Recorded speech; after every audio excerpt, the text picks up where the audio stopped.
the thing that's really, really worrying me at the moment is the world's leading scientist.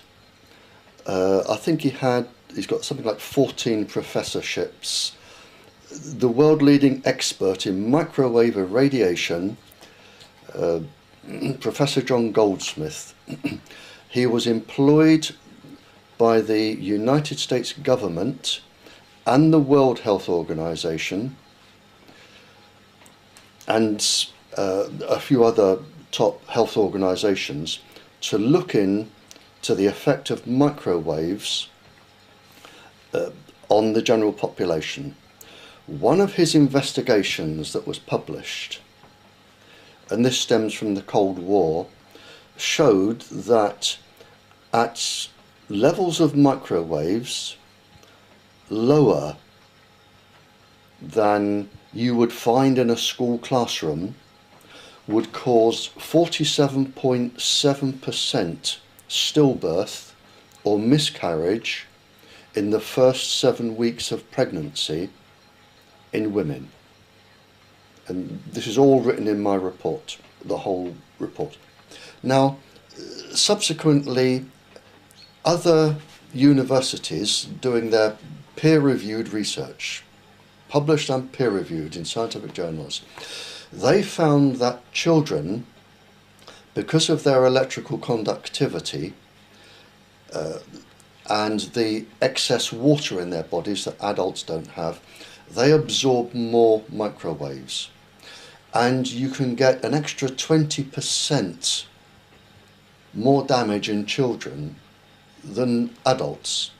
So we're looking at a minimum of 57.7% miscarriage, stillbirth, or genetically damaged children from the irradiation of the ovarian eggs in school children sitting in front of Wi-Fi for 25 hours a week. This alarmed me, and I started looking into this. And last April, I had a phone call from the Irish Doctors Environmental Association. And they said, would you address our annual conference in Dublin? And we want one specific thing that we want you to talk about. And only that. They said, don't go into anything else, don't go into Tetra, don't go into the effect on the planet, nothing at all, just this. And I said, okay, what is it? And they said, we want you to talk about the effect of low-level microwave irradiation on the ovarian follicles of schoolgirls. And I said, fine, I can do that. I prepared my talk. I gave it on early Saturday afternoon in Dublin to the Irish doctors. They asked questions during the afternoon. They block booked a restaurant, and I was faced questions on this Saturday evening. They asked me to come back on the Sunday, and I had further questions just to do with this from the doctors. I had further questions from 11 o'clock Sunday morning to 4 o'clock Sunday afternoon, when I had to leave to come back to get my plane. So I was questioned all Saturday afternoon, Saturday evening, Sunday. I say this because with all the different disciplines, the research which I had stood its ground. Right. Within a week, I was asked to give a lecture at Brighton University to the professors, doctors, students, Brighton University. I decided to run the same lecture because I wanted another opinion. So I gave it to Brighton University, and I was heavily questioned there. And in fact, one of the doctors said, this actually complements my research. He said because in other mammalian species that don't have a 20-year generation gap that we have, he said in other mammalian species we're finding an over 60% miscarriage, stillbirth, genetically damaged problem in smaller mammalian species, you know, that reproduce every few years. I mean, it takes us 20 years for a generation, but with smaller generation gaps, he found it was over 60%, which falls right into my 57. And then following that, I was asked to talk to academics at a place called Tring, North London. There were some there from North London universities, some schools and other people, and I ran the same lecture again. And on all three occasions, in Tring, Brighton and the Irish doctors, they said, we must have this as a research report, and we want it referenced to the point where it is bomb-proof. And I said, okay. So when did I finish? April, May. I sat down in May to write the research report, which I sent you a copy. And it was published 1st of September here. But in it, I've shown that the government knew this before they put Wi-Fi into schools. They knew it was going to cause the birth defects which is going to cause in about 25 years' time. They knew that. They knew the power or the strength of the wave in the classroom was too high for school children. They knew that school children absorb more radiation than adults. So everything is known about this. So the government are deliberately causing harm to our children for no other reason than for somebody to make a lot of money and be in a position of power. No other reason. I sent a copy of my paper. I'll go back just one stage. I tried to contact my MP because I wanted to get this to the government and say, do you know the damage you're going to cause us in 25 to 35 years' time? It is going to put thalidomide into the shade. It's going to be much, much worse than thalidomide, much worse. My MP refuses to see me, Mel Stride. I spoke to his secretary, Dominic, and he hung up the phone on me.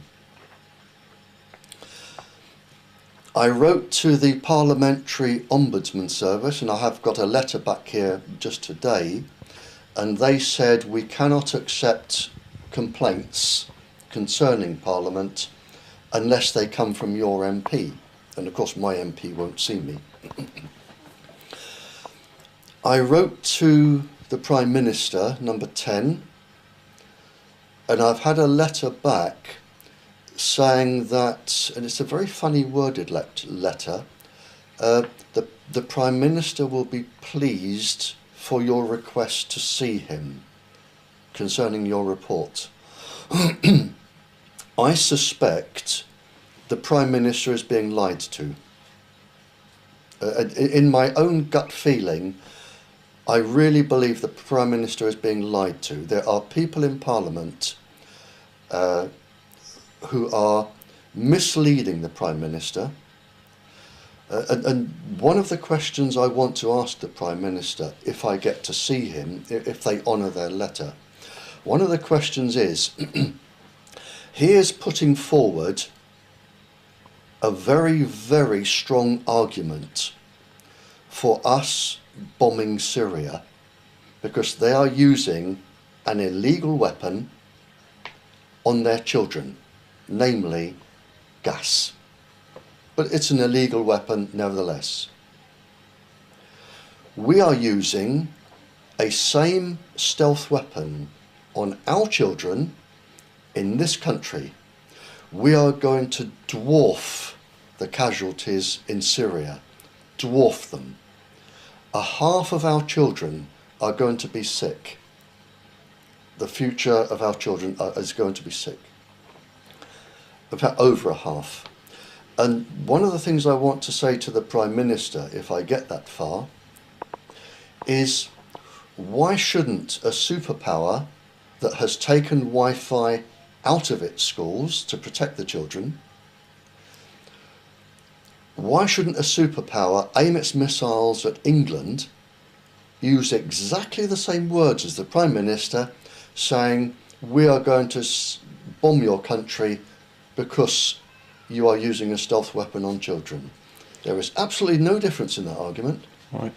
Barrie, I know the passion in that argument, and I'm going to say I agree with it. But just to ask a testing question. Go on, You've used the word deliberate. It is deliberate. Right, they have done it deliberately. They've put the microwaves into school.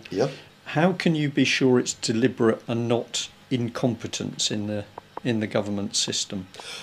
Our scientists work with American scientists, and we have been developing stealth microwave weapons for, to my knowledge, the best part of 60 years. They've even been used by us and the Americans, and it's been documented. We used them on the Catholics in Northern Ireland. They were used on the women at Greenham Common. And I know that we have been developing them because I've been talking to people who've been developing them. It is an incredibly what's the word I'm looking for? Successful and brilliant stealth weapon because it's undetectable. And in this report, in my report, which is free, I don't make any money, I work totally for free. I don't make it in my report, and anyone here can get a copy. I'll give you the title, and it's on the internet. If people think the government will not experiment or kill its own people for profit, I've listed probably a dozen experiments there where our scientists have experimented on our population for no other reason than their own personal interest or gain or whatever it is that they want to get from it. And to give you an example, in the 60s, when I was in the Navy, a report came around where they wanted 20,000 volunteers for flu injections. It was nothing to do with flu. It was the Ministry of Defence and Porton Down experimenting on all sorts of biological concoctions to see how they would affect young fit men. Military people and the police, hence Tetra, are brilliant for epidemiological studies because their health is monitored. You have their work timetable, their sleep programs, their food. They're brilliant. And they were prepared and did kill the best part of 20,000 loyal, innocent service personnel. And some of them, when you read the reports, they died the most miserable, painful death, almost like they had bubonic plague with boils and pain. And the few survivors, we have a process, you may be familiar with the term, it's called active denial. We have a process whereby English scientists and English, and I'm using the word English here because I can't attribute it to any of the other countries, English scientists and English civil servants, we have a very small group and they are above and outside the law of this land. They can decide to carry out an experiment on people. They can cause the death of these people, and they have done, and this is only one of 7 cases I've known in my lifetime to come up. And to date, not a single government scientist or single civil servant causing this has stood in the dock. And the reason is they have a program called active denial, whereby they take 50 years for this to come to court. And there is one in court now. And after 50 years, they use the same 3 excuses. The first thing they say is, everybody is dead, there really is nobody to charge. If that doesn't work, they say memories are impaired, therefore the evidence is not genuine. And if that fails, and it's just been thrown out in a case where we experimented on the genitals of the gentleman in the Congo 50 years ago, if the second one is thrown out, they come in and say, Official Secrets Act. None of our people will appear in the dock. And what this means is that there is a subgroup.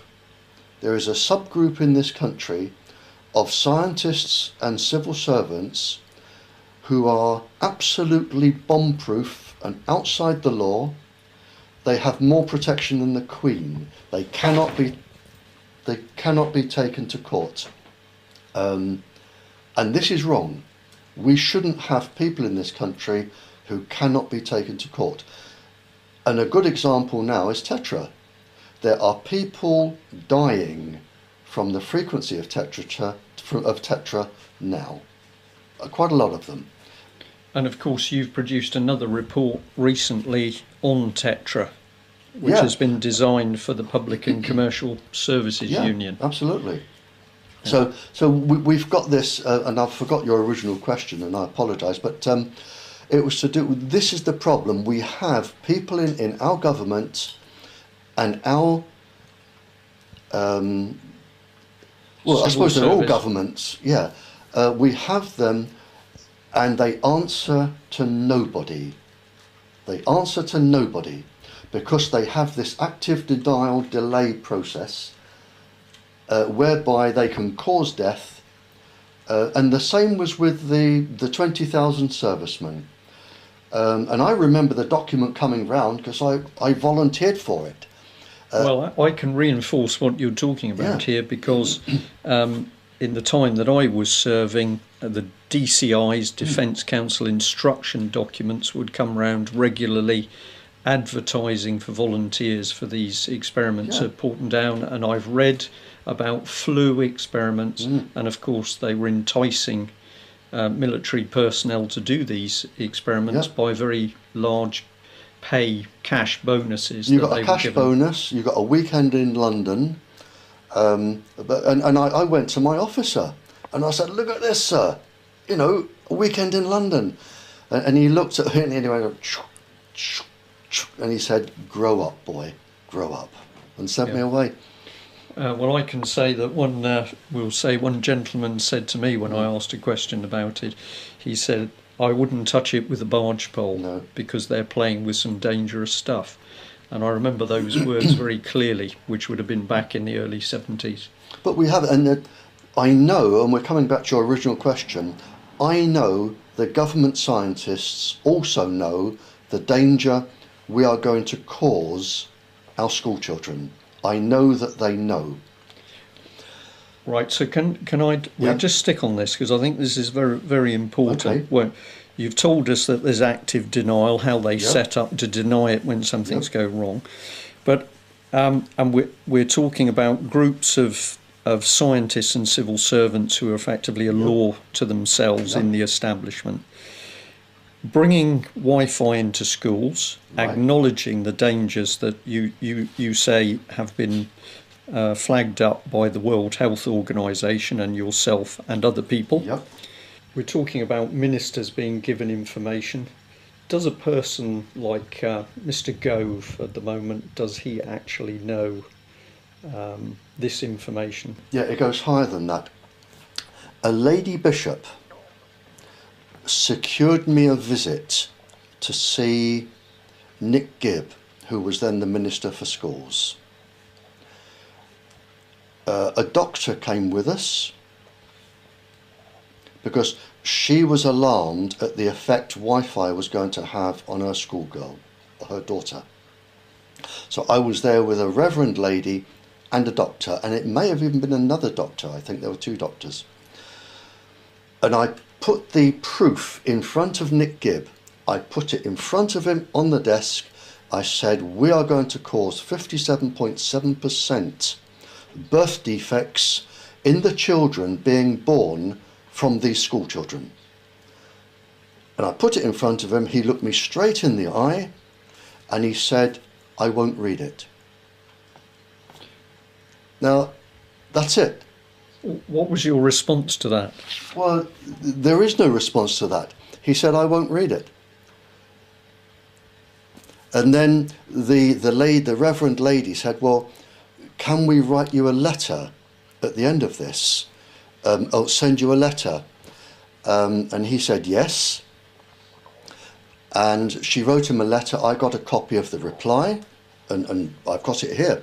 I got a copy of the reply, and in his reply he said, there is no conclusive evidence that microwaves cause harm. And that is a lie. It is a direct lie.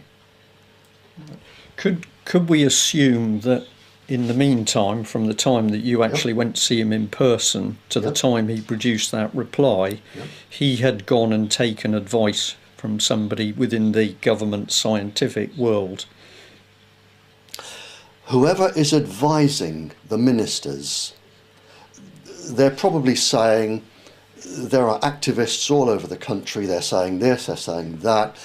Our scientists say there is no conclusive evidence, and in fact I've had a letter today because in Plymouth they want to Wi-Fi the whole city as one big block Wi-Fi. I sent a copy of this paper to the area medical officer, the professor. I know he didn't read it because of the letter that I got back was quoting something that was in there and he hadn't read it. And he said there is no conclusive evidence. He said there is no conclusive evidence, you can look at it, it's on my desk there, no conclusive evidence that microwaves are dangerous. There are, to my knowledge, 14 epidemiological studies proving microwaves cause cancer and other illnesses, birth defects. There are 8 High Court cases proving it. There are 19 other legal judgments, magistrates, mayors. The industry themselves, in their own study, their own epidemiological study, they said this can cause cancer. There is a wealth of documentation. So he has been told a lie by the person he asked in government. There is somebody, and we're back to these people, there is somebody at the top who wants the whole country microwaved, is prepared in 20, 30 years' time to cause the ill effects that we're getting, and they are lying to the ministers. And I know the ministers are being lied to because I have the text. This has been brought up in Parliament twice, to my knowledge, and each time a minister has stood up and lied. And I know it's the same lie, so I know they're being fed a lie. Can I ask a question? Of course. Yeah. Why do you think it is, Barry, that whenever the policy seems to be, in the case of smoking and drinking and obesity, the policy seems to be for the precautionary principle that there's a possibility that this causes cancer, there's a possibility that you'll have a heart attack, therefore you may not smoke, you may not drink, you may not be obese. Why is it that they take that policy for those things and yet they seem to take the other policy for mobile phones and Wi-Fi and Tetra? There are two different reasons here. The first is just the phenomenal amount of money they're getting in every day. It is phenomenal. And if they run it for, let's say, another 10 years, and they get another however many £100 billion or whatever it is, it's probably worth it for the deaths that we're going to have. So you've got the money aspect. You've got the power that comes with the money. You have the military and the secret services, mainly the secret services. What people don't realise is that every single time they push a button on Wi-Fi, their cell phones, every single time, up to 40 countries are logging this. The Americans are storing it on their computer. They can tell exactly where you are, what you're saying, where you're going, and our MI5 and our MI6, this is a dream to them. Even if your phone is off, totally off, it can be activated these days to still listen to where you are. They can listen to the conversations. If it's got one of those camera things, they can see who you're talking to. It is a perfect spy device.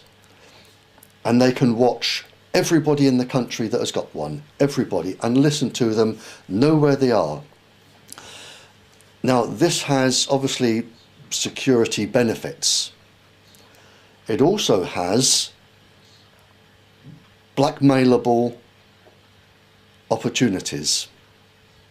And there's one thing I know quite a lot about, and it's spies. The chief weapon for a spy, either in this country or in another country, the chief weapon is blackmail. Always is blackmail. For instance, Navy officer. If, not you, sir, any Navy officer, if you were doing something that you really shouldn't be doing, little boys, little girls, gambling, drugs, anything, doesn't matter what it is. If you carry a cell phone, even if it's off, I know where you are, what you're doing, what you're saying. I know everything about you. I can come to you and say, this is what we've got on you. And this is how they work. This is what we've got on you. Now, you have a choice. You can go to jail. We can bring total destruction to your family. Your children will have to leave university. Your wife will divorce you. You will lose your house. Everything will fall apart. Or you can stay in your job. And we want you to do just one thing, and one thing only, and then we will never bother you again. This is an application for a passport. You will say that you have known this person since they were 5 years old, whatever. They are a good upstanding citizen. They are a British citizen. You will sign their passport or their birth certificate. After you've thought about it for a few seconds, most people will sign.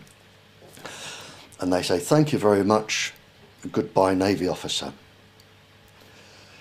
That is a passport or a birth certificate or something that will get another foreign agent into the country with a British identity.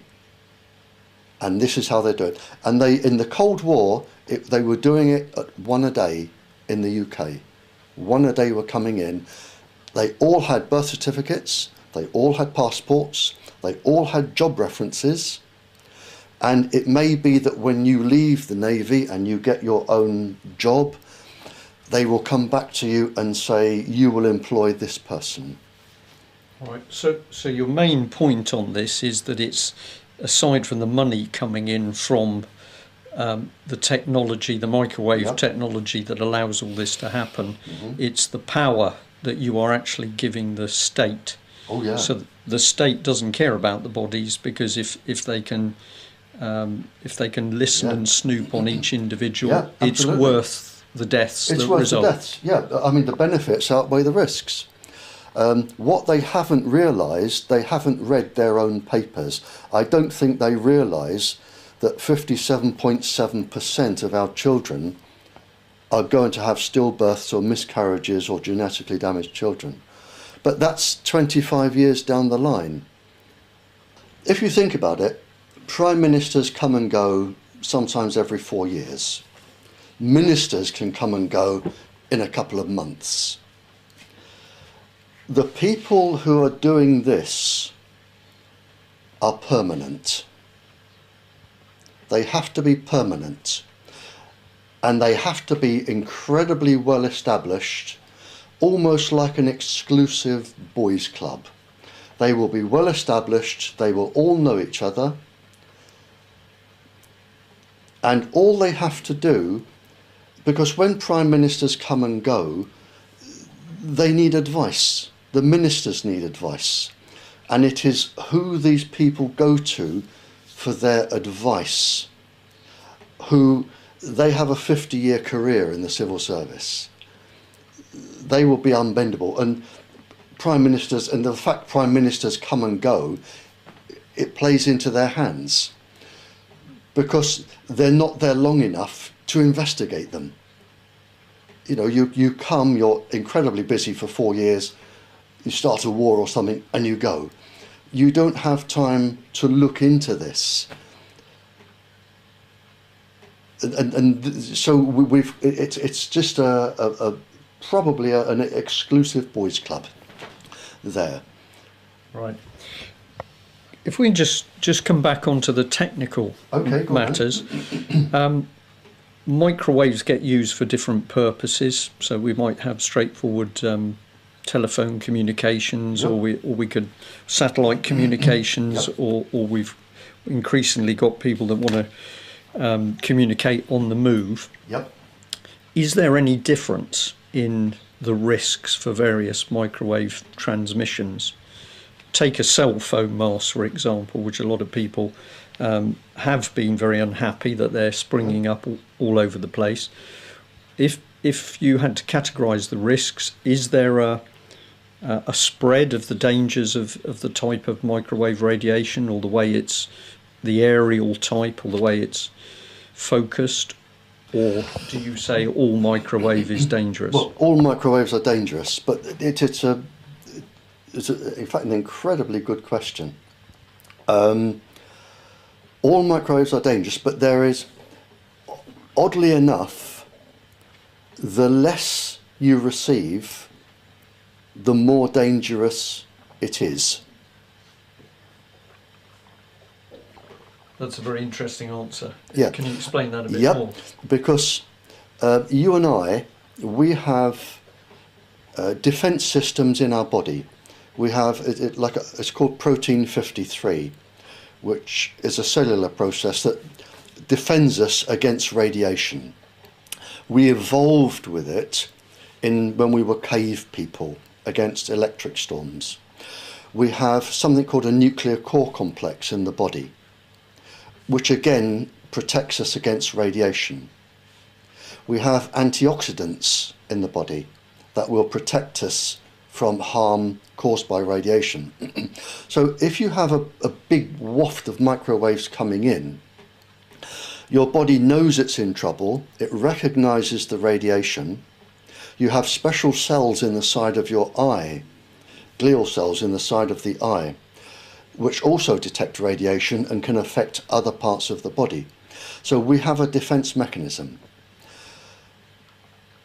Children don't have this. And if you have a low level of radiation, even for adults, it comes in below the level that activates the body's defence mechanism. So it's like coming in under the radar. So the microwaves at low level, they come in, they build up very, very, very slowly, but with, like all methods of absorption with radiation, with all parts of the electromagnetic spectrum, doses are accumulative. It's like sunbathing on a cloudy day. You can still get burned, it just takes longer. Doses are accumulative, so it's like a slow-growing cancer. So by the time you realise you've got it, the damage is done and it's too late. So low level is more dangerous than high, for a start, and this is Wi-Fi in a classroom. The next thing is there is an order, because you have to be a certain multiple of the wavelength to absorb more, which is resonance, as you will understand, sir, being a Navy officer. So the most at risk is in fact the embryo, because it can absorb more radiation because it resonates more from the wavelength. Then you have infants, and then you have sort of children, then pregnant women, the elderly, the sick people, and finally healthy fit young men. There is an order, and if you look at the epidemiological studies, and they're published, you will always see, and our government have published this, and so has the Americans, so has the World Health Organization. When you look at the lists, it is always the embryo, infants, children, pregnant women, other women, you know. Right. The list always follows the same course. So we're talking in general terms about a very scientific subject. Yep. Can you tell us about your qualifications to be talking on this subject? What is your experience and what are your qualifications? Yeah, and I'm glad you asked that. I trained from 1960 microwaves in the Royal Navy, and I studied all aspects of microwave technology. Radar, it was used as later on booby traps, because I was a diver and all divers do bomb disposal. Booby traps in mines. I studied harmful effects, because if you in the Navy, you don't just look at radar screens, you service the equipment, you study the dangers of getting yourself exposed. So I did all microwaves. I have a degree from Exeter University in physics. I studied nuclear and atomic physics for my final years, and for my dissertation I looked at the absorption of electromagnetic waves, and I looked at the very end of the microwave absorption spectrum into the infrared. I wanted to see that when you got to the end of the microwave frequency, would you still absorb it? And that was my dissertation. I have another degree, an honours degree, from the Council for National Academic Awards, where I studied thinking processes and environmental influences on thinking processes. I have my teaching diploma from the Home Office in human physiology. I taught down here. I taught advanced physics in the sixth form, just down the road here at Ashburton, South Devon College. Is it South Dartmoor College? I taught advanced physics, both theoretical and practical, there. I was commissioned by the Police Federation to write the Tetra report, and the subsequent union to write the other report. In fact, I technically, no one's actually ever left me alone. I've been in microwaves now since I first took my 3 library books out in 1959 to get past my first Navy exam. I've really been in it since 1959, talking to scientists and travelling the world, talking about this. Since 1959, I haven't really let up. Okay. And you've already told us about those earlier seminars in Dublin when, of course, people were questioning you for many hours on the subjects and on your findings. So obviously, your responses were keeping those people fully engaged. Yeah. I've been questioned all over the world by government scientists, governments, royalty, right around the world. And I've had one question, and it's in my paper. I've had one question when I go to countries, and I'm not showing off here, I am invariably on television, invariably on the radio, and sometimes I'm on the radio before I even get to the country. I'm off to America soon to do a lecture with a professor from Washington University, and I'm doing a radio broadcast in 2 weeks' time prior to me going. And I have one question in every country, and that is, I wish to be humiliated live on television with somebody from the government or the industry with their extent of their knowledge on microwave irradiation. And I have one question, and my question is, what is the safe level of microwave irradiation for the ovarian follicles in a school child? That's it. So you've got a child, Wi-Fi, sitting down, 25 hours a week, zonk, straight through the ovarian follicles, which are going to be her children. What is the safe level? And to date, in 17 years, not a single person will face me live, on television, on radio, anywhere, and give me that level. Isn't it interesting that if you look at what's happening with the academy schools, which of course both governments have been bringing in rapidly, if you look at the programs for those schools, increasingly they're talking about the need in the school environment to go for a Wi-Fi environment. Oh, yeah. And many of them are saying that instead of having a set classroom type education, that as long as each child has his or her own laptop, then the education process will be wherever the child is. So what's coming into my mind as you're talking is, of course, that means that you're not just going to have a child going into a classroom where there'll be a laptop, but that laptop is going to be with them, whatever it is, 12 hours a day, 18 hours a day. And they'll take it home for homework. Yes. But there is absolute proof in this report, and it was the Irish doctors that asked me to write this, and they wanted it bomb-proof. There is absolute proof there that the government knows, because I've referenced them. I've referenced what the government have said. They know it's going to cause this. And if I just bring you back a little bit, because I know that in your early days you were looking at microwave being used as a weapon. Yeah, absolutely. And just before we started the interview, you touched on the fact that an example which is relatively recent was the Soviet embassy, as it was bombarding the American embassy with microwaves. Yeah. What can you tell us about that sort of use as microwaves as a weapon? Well, this is where it really started.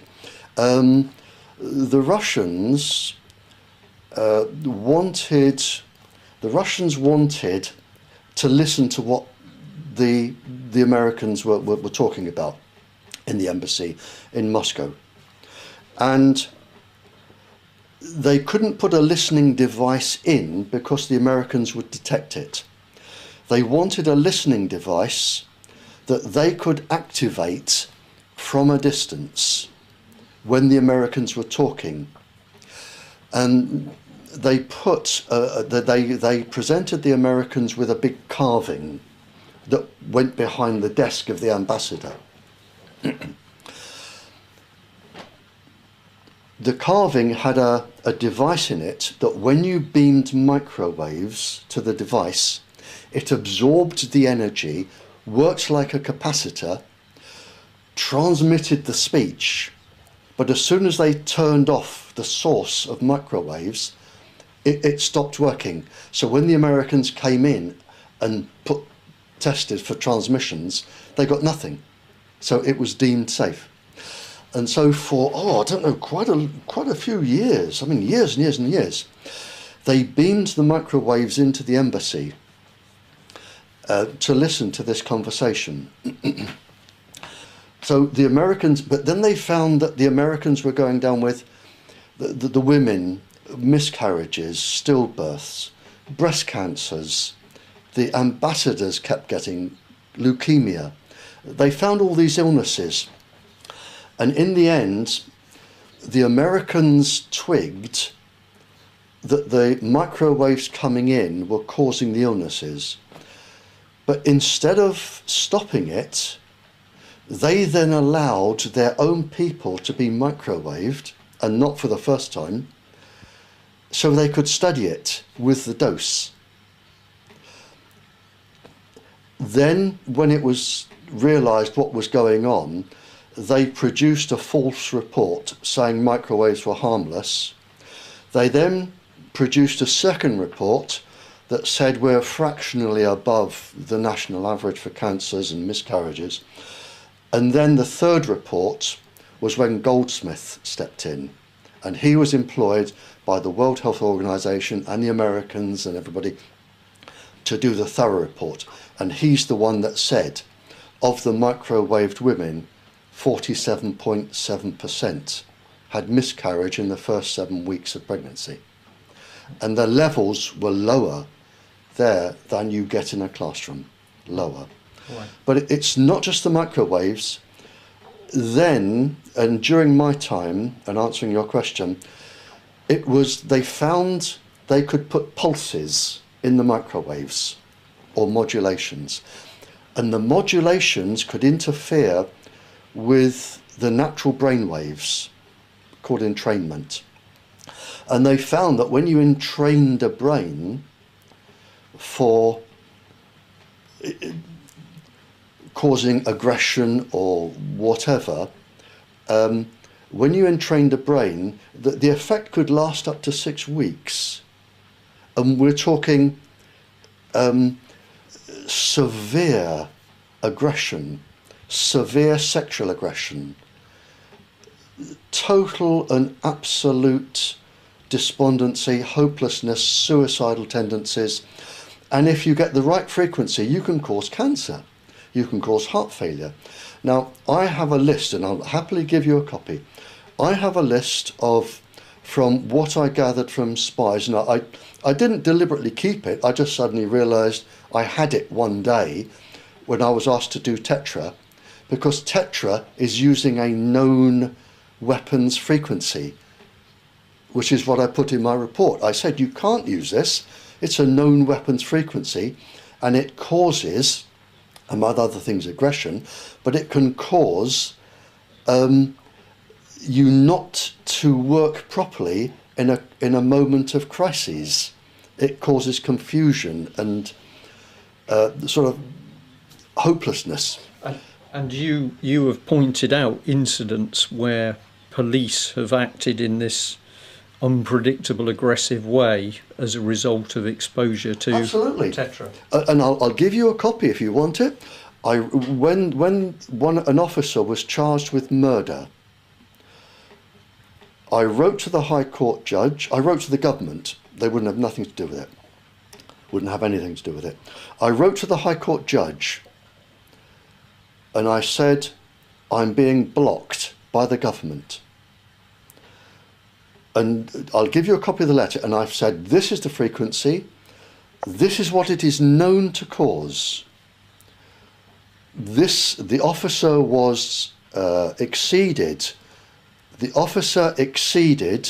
the safe level of this pulse frequency. He was entrained. And this should be used in the officer's defence. And I sent the letter to the judge. I had a letter back from his solicitor saying, would you please send us the documents? I sent the documents and the proof to the solicitor. I had a letter back saying, thank you very much, we are passing this to council. And then the weirdest thing happened. He was found not guilty before I could be called to give evidence. I've got two questions really to end up Anything on.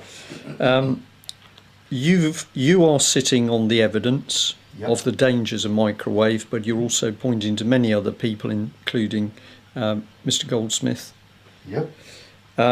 What would you like to see happen with that evidence? Where would you like to see it go? What effect would you like to see from the evidence?